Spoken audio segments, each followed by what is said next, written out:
Mm, Ok, hola, muy buenos días. Mi nombre es Carla Fernández, yo soy psicóloga y dentro de la línea de psicología que yo he seguido, me he dedicado a las neurociencias cognitivas y a la neuropsicología, ¿no? Entonces, para responder un poco a la pregunta, ¿cuál es la importancia de las técnicas grupales en el área de neuropsicología? Hay que tener en cuenta, en primer lugar, que la neuropsicología se encarga del estudio de pacientes que han sufrido secuelas por daño cerebral, ¿no? Entonces, si nosotros pensamos en pacientes que tienen daño cerebral, estos pacientes usualmente presentan problemas o alteraciones de tipo cognitivo, como por ejemplo alteraciones en la memoria, en la atención, en el lenguaje. Pueden tener también algunas alteraciones en el pensamiento, en las funciones ejecutivas.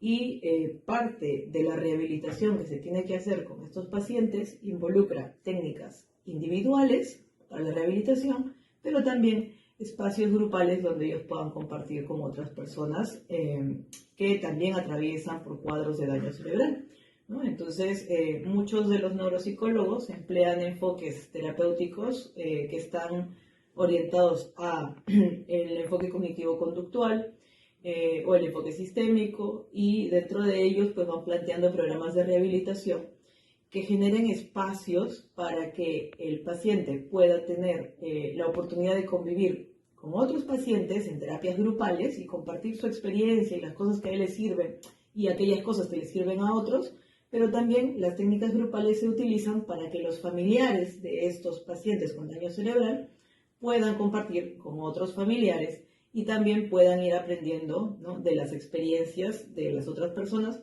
o puedan sentir ese soporte grupal. Entonces, tenemos técnicas grupales dirigidas a los pacientes con daño cerebral, pero también a los familiares de estos pacientes. Es importante considerar que la rehabilitación neuropsicológica va a englobar muchos aspectos de la vida del paciente. Y entonces, algunos de los programas que se utilizan, por ejemplo, son para poder reinsertar al paciente dentro de su ámbito laboral, y entonces se hace orientación vocacional como parte de estos programas, ¿no? O se puede hacer también técnicas de entrenamiento para que ellos puedan reinsertarse. Entonces, si hablamos del reentrenamiento de vida anterior, es individual, pero si hablamos de técnicas de orientación vocacional, estos talleres, estos programas pueden involucrar sesiones grupales. También se pueden desarrollar dentro de la rehabilitación, dependiendo de la edad del paciente, si es un adulto o es un adolescente, algunos programas para educación sexual, ¿no? Debemos tener en cuenta, por ejemplo, que un paciente con daño cerebral podría tener ciertas limitaciones físicas o cognitivas, y por lo tanto es muy importante dentro de la rehabilitación en educación sexual hablar del consentimiento, entre otras cosas, ¿no? Si el paciente está casado, si ya tiene una vida familiar, conyugal, pues también, ¿no?, aprender otra vez cómo poder retomar esa vida de pareja.